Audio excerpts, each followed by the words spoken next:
Sin embargo, el Señor de todo el universo, el que con su palabra creó todas las cosas, tiene el derecho o no a tener el control sobre todas las cosas. Él tiene el derecho. Y dice el apóstol Pablo de manera muy clara, dice, ¿acaso el alfarero no tiene derecho a hacer un jarro más grande, otro más chiquito, a hacerlo uno? Oigan, es que puede hacer, con el mismo barro, puede hacer una olla para cocer frijoles y una vacinica, ¿verdad? El Señor que hizo todo puede hacer como Él quiera. Ahora, en el Apocalipsis está muy claro, el infierno está lleno. Esa es la verdad. Si no conociéramos el libro de las Revelaciones, el Apocalipsis, podríamos decir, bueno, a lo mejor Dios nos dejó a ver qué pasa y no sabemos qué pasa. Pero por eso nos dejó el libro de las Revelaciones, para decir, va a estar lleno el infierno, porque entonces está diciendo Él, ahí se va a comprobar mi victoria, dice el Señor. Si no fuera un Dios justo, a todos los dejaba pasar. Y entonces no tendría ira, ni haría juicio en nadie, ni daría lo que merecen a quienes lo merecen. Entonces estaría totalmente fuera de contexto. En el punto de que si Él me elige o yo lo elijo, ahí no nos queda más que vencer nuestra mente a la palabra de Dios. ¿Ustedes creen que a mí me gusta que alguien de fuera venga y me gobierne? No. Pero si es mi amado Dios, yo creo que sí, porque ya me está revelando en las Escrituras todo lo espantoso que es vivir sin Él. Para eso nos sirven las Escrituras. Nos ha puesto ejemplos de fracasos y de victorias y la comparación de lo que es estar con Él y estar sin Él. Nos dice el Señor, más vale un día conmigo que 1000 años en el mundo, porque es mucho más dicha estar conmigo. Todo lo que presenta en el Antiguo Testamento hasta el Nuevo Testamento es mostrarle al mundo quién es Él y su fidelidad. Es más bonito que nosotros tengamos una alabanza, un honor, una reverencia a quien nos escogió y que fue muy personal, y eso es hermoso, que es muy personal, que a decir, bueno, Él nos dio las puertas y nosotros veremos si vamos o no, porque nosotros fallamos. Yo no sé si la mayoría de aquí son jóvenes, pero yo recuerdo que en mis tiempos, mis papás, por ahí en los 70s, mis papás estaban suscritos a esa gran compañía que dio mucha bendición en cultura a México, pero que era estadounidense, ¿no? De selecciones del Reader Digest.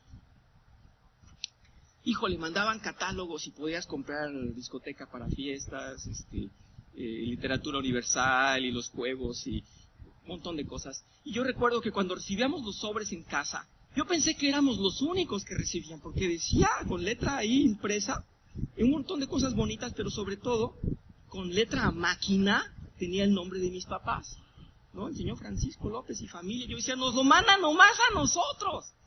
Después crecí y dije, esa letra es diferente a la que está impresa. Es un formato y lo ponen a máquina, decía yo. Entonces no nomás a nosotros, empecé a ir a la casa de los vecinos y tenían los mismos libros que nosotros. Y ya se me quitó un poquito el encanto, dije, no nos mandan los libros nomás a nosotros. Mi papá nos enseñó a leer de chiquitos y a ver los juegos y las historias que venían en los libros, y después me di cuenta que no era nada más para nosotros. Y el día de hoy te mandan una carta y te dicen, usted puede ser el ganador y está personalizado y saben dónde vives y todos saben de ti. Y ya se te cae el encanto porque ya no es nomás para ti, porque ya es para todos. Si han tenido esa emoción, ese sentimiento, que ya no es personalizado. Hermanos, la salvación de Dios es por ti, por cada uno en especial. Por cada uno, nosotros con nuestro nombre en especial. Y por eso dice el Señor aún más, con razón, que nuestro nombre completo, íntegro, ahí va a estar. Y es mucho más precioso. El Señor iba a entrar al fondo de nuestros corazones con todo nuestro ego a decirnos, a ti, a nadie más. A ti te estoy llamando en este día, hoy. Y un día va a revelar que era para ti exactamente. Y cuando tú sepas que el número de los elegidos está perfecto y está escrito, ahí vas a decir, gloria a Dios que estoy aquí. Y que no lo dejó al azar y que no me lo dejó a mí porque yo hubiera hecho un desastre con esa salvación. Deja de ser hermoso cuando el Señor no habla de elección. Es mucho más hermoso honrar a un Dios que tiene elección. ¿No es más hermoso? Sí. Una vez me invitó a comer un amigo que era violoncelista de la Orquesta Sinfónica de la Ópera en París. Entonces voy a su casa y me presenta a un amigo de él, me dice, este señor que está aquí es el mejor violinista, y yo me quedo con su el mejor violinista de toda la cuadra.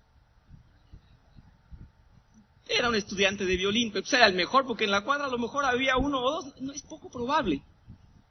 La distinción que nos hace el Señor es impresionante.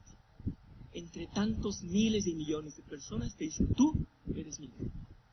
Entonces es hermoso. Apreciemos con la doctrina de la gracia, en lugar de molestarnos porque hizo una elección, decir gracias porque en esa elección estoy yo. Hermanos, si no entendemos todas las doctrinas de la gracia, no hay problema. Si no las podemos transmitir o no las queremos enseñar, no hay problema. Hagamos hasta donde podamos. Pero que nadie diga que no son bíblicas. Que nadie diga que no son bíblicas.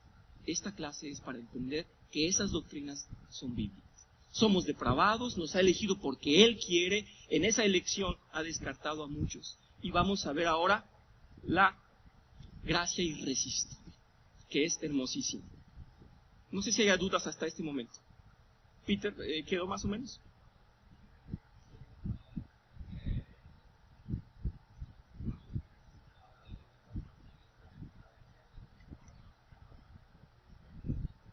Gracias, sí.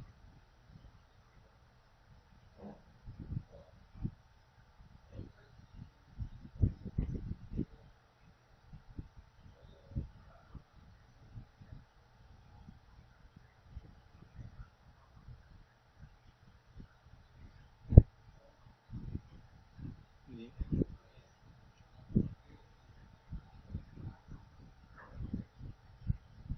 Sí. Ok, eso era mi tema de la última clase, pero qué bueno que lo dices. Sí, claro que no podríamos ir con el Evangelio y decir, nada más hay unos elegidos, a lo mejor tú no. Digo, eso no es la forma de hacerlo, ¿verdad? Sí, yo recuerdo cuando algún amiguito iba a la escuela y llevaba su super juguete que le habían comprado de última moda y se encerraba él solo y nada más él y era súper desagradable, ¿no? Era más fácil llevar una matatena y que jueguen todos, o qué sé yo, una pelota y que jueguen todos. Entonces, de alguna manera, la regla y la voluntad de Dios, si bien es que no digamos mentiras, pues es que sepamos y que aprendamos a llevar el Evangelio, que es un reto dificilísimo, pero al menos yo los estoy invitando a que no digamos las mentiras que se dicen, ¿verdad? Porque si Dios salva a todos, entonces ya derribé la Biblia, ya le tumbé todas las cualidades a Dios. Esa verdad. Si miento de entrada, ya eché a perder mi discurso. Si le demuestro el gozo que tengo en Él, la confianza, las bendiciones, todo lo que Él hace por mí, es otra cosa.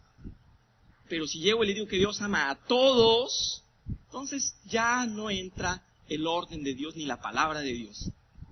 Les quiero comentar yo, gracias al hermano Hugo tenemos un boletín más o menos bien, porque él me revisa la ortografía y las palabras que a veces dicen una cosa por otra. Yo tengo una cuestión que acabamos de descubrir mi esposa y yo, que es de dislexia entre los dos, tal vez más acentuado en uno que en otro. Quienes han estudiado, ensayado en la alabanza conmigo se dan cuenta que las letras son un desastre en mi cabeza. Puedo tocar algunas piezas, pero las letras me fallan mucho.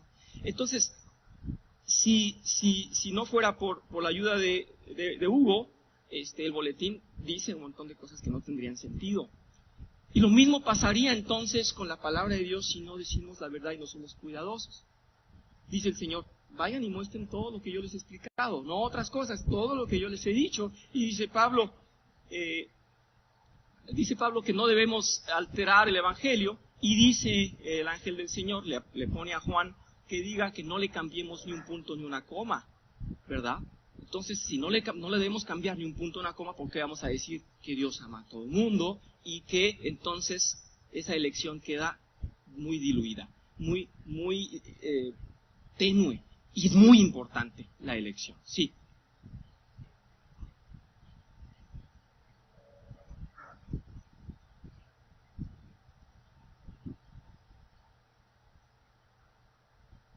Sí, No, constantemente lo está diciendo el Señor. Siempre está marcando su elección, su elección. Y fíjense que en esa elección podría ser egoísta, pero no. En esa elección, durante todo el Antiguo Testamento, ¿qué nos muestra el Señor? Su fidelidad. Independientemente de una elección, fíjense cómo a ese pueblo modelo, a un pueblo que Él tomó como modelo, lo cuida, lo protege, lo hace próspero, ¿verdad? Lo defiende, le es fiel, constantemente fiel. Eso es nada más una prefiguración de toda la vida de nosotros en Cristo, porque en Él tenemos todo lo que tuvo en su pueblo: protección, cuidado y victoria constante. ¿Se fijan? Entonces la elección tiene todo un propósito. No es nada más escoger a unos cuantos, es a esos dedicarles, educarlos, llevarlos constantemente, como a un hijo. El hijo se equivoca y puede ser torpe, puede ser inteligente, pero se equivoca y lo tienes que perdonar constantemente. Y es lo que hace el Señor. Entonces sí tiene mucha importancia la elección. Sí, el arca de Noé, cuando abrió el mar, tienes razón, en el Antiguo Testamento está en todos lugares mencionada la fidelidad de Dios. Otros oían y no eran hijos. Exacto.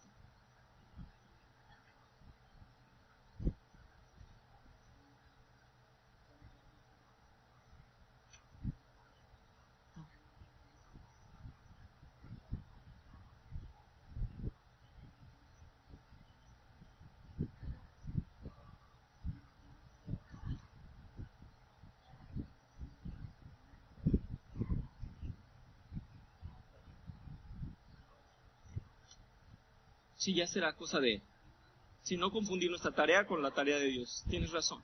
Sí.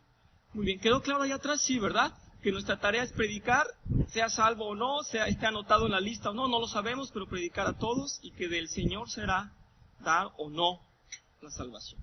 Muy bien. Vamos entonces nada más a entender rápidamente qué es gracia irresistible. Nos referimos a la cualidad de la gracia que, por ser divina y soberana, tiene efecto eficaz en quien Dios la envía.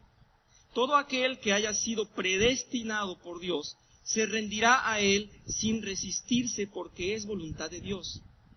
Así como hemos dicho que Dios ha elegido a unos para salvación, entonces sostenemos el hecho de que esos elegidos para ese propósito serán llevados a ello sin oposición. O sea, el hombre no puede decir no. El hombre, quien era totalmente depravado y con tendencia solo a pecar, no podía elegir ser salvo ni recurrir por sus medios a la comunión con Dios. Así que es llamado y regenerado para recibir salvación sin que se tome en cuenta su voluntad, ya que en estado natural está muerto espiritualmente. Un muerto no nos puede decir si tiene frío, si va a querer un cafecito, si mejor no lo enterramos acá, mejor lo llevamos allá, mejor lo incineramos. No tiene ninguna decisión. En ese estado espiritual, dice la palabra de Dios, que estaba el hombre, muerto espiritualmente, sin la relación directa con Dios. Si nos preguntaban, ¿quieres salvación? No. ¿Qué es eso? ¿Verdad? Entonces, por eso la gracia fue encima de nuestra voluntad. Venció nuestra voluntad, nuestro corazón, y allí entró. Y hay muchísimos ejemplos. Jonás, Pablo, mismo...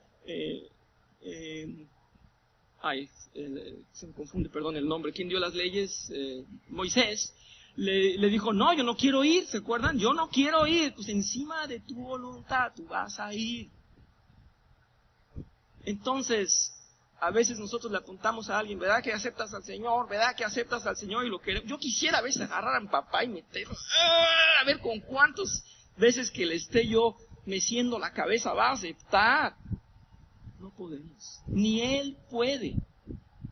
El Señor viene y le quita su voluntad, y lo toma y le habla y dice, eres mío. Es el Señor. Entonces, olvidémonos de que el hombre tiene la última palabra.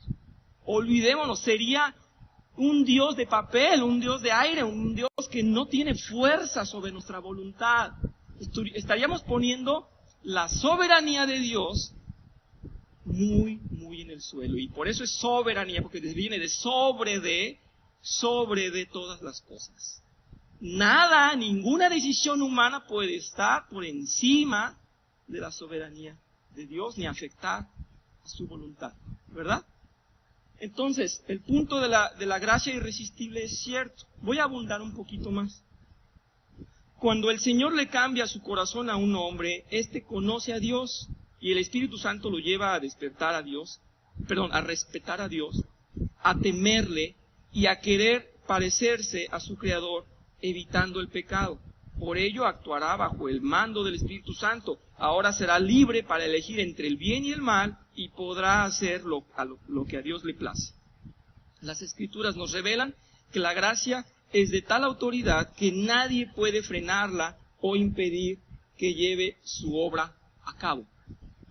Tengo versículos para ustedes, se los leo por evitar el tiempo que vamos a buscarlos, pero si alguien lo quiere hacer, me encanta que tengan esa rapidez. Juan 6:37 dice, todo lo que el Padre me da, vendrá a mí, y al que a mí viene, no le echo fuera, dice el Señor. ¿Sí? Entonces, la primera frase, todo lo que el Padre me da, vendrá a mí. No se va a resistir. No vamos a ver si quiere. Todo el que me los dé, vendrá a mí. Palabra de Dios. No podemos decir que el hombre la frena. Juan 6:44. Ninguno puede venir a mí si el Padre que me envió no le trajere. Entonces, no podemos ir por nuestra cuenta si no somos llevados por Dios. Entonces, no es nuestra voluntad, sino que prevalece la autoridad de Dios. Jesús no dijo que el hombre tendría que aceptar, sino que iría sin duda cuando el Padre le haya dado ese destino, ¿verdad? Y fíjense que en Romanos 8, si quieren ir por favor, Romanos 8, 29 y 30, dice, y esta frase, verás que es importantísima para la comprensión de la salvación. Dice, porque a los que antes conoció, también los predestinó para que fuesen hechos conformes a la imagen de su Hijo, para que Él sea primogénito entre muchos hermanos. Y a los que predestinó, a esos también los justificó. Entonces, Él garantiza que hay una secuencia. Hay una secuencia. Si yo los predestino, dice el Señor, los llamo. Y si llamo, van a venir. Es una garantía que nos pone el Señor. ¿Recuerdan el pasaje que dice, y a los que predestinó los justificó, y también los santificó, y también los va a glorificar? Porque está garantizado. Entonces no perdonó a todos, no salvó a todos, no llamó a todos. ¿Sí? Ahora, vean, eso que les decía de la gracia irresistible. Hay quienes dicen, ¿cómo Dios va a hacer las cosas sin mi permiso? Y yo digo, qué bueno, porque yo estaba en un hoyo, como les acabo de decir, yo estaba en un hoyo totalmente perdido, y si me ha preguntado por mi permiso, no le hubiera dado un permiso que me quitara la comodidad, algo que yo no conozco, ¿a dónde me va a llevar? Gracias a Dios, se los digo, y yo creo que lo digo en nombre de ustedes, gracias a Dios que tomó nuestra voluntad como nada, por encima de ella nos buscó y dijo, a ti te elegí, tú ven para acá, tú, ven para acá. Te amo con todo mi corazón, te voy a sacar de esa muerte, porque no vas a volver de esa muerte si te dejo ahí. Esto que te estoy dando es vida eterna para ti. Gracias a Dios, porque ni siquiera nos la imaginábamos. Es más, no podemos el día de hoy todavía imaginarnos cómo va a ser la vida eterna. Un día, hace como 2 años, de tener regularidad en nuestra iglesia, de pronto había como menos de la mitad, y yo empecé a preguntar, ¿qué pasó? ¿Qué pasó? ¿Por qué no vinieron? Y me dijeron, no digas, pero la mayoría se fueron a un curso de escatología del hermano fulanito. Escatología, el estudio de los tiempos venideros. Y yo digo, bueno, pues ¿qué tanta ansia tienen por saber si va a ser de color? ¿Saben de qué color va a ser las moradas? Pues digo, las casas que son moradas. Tienen la curiosidad. ¿Cómo vamos a dormir? ¿Cuántos vamos a hacer? ¿Voy a tener mi cuarto solo? ¿Voy a compartir el baño? No nos imaginamos cómo es la vida eterna. ¿Cómo le íbamos a decir al Señor que nosotros la elegíamos? Si ni siquiera la alcanzamos a imaginar. Entonces es necio reclamar que la gracia sea resistible, que podamos decirle al Señor, no quiero. ¿Sí? Aquel que dice al Señor, no quiero, es porque no tiene a Dios en el corazón. ¿Sí? Quienes estamos en Cristo, definitivamente nos vencimos a Él, nos nos cedemos a Él, nos entregamos a Él totalmente.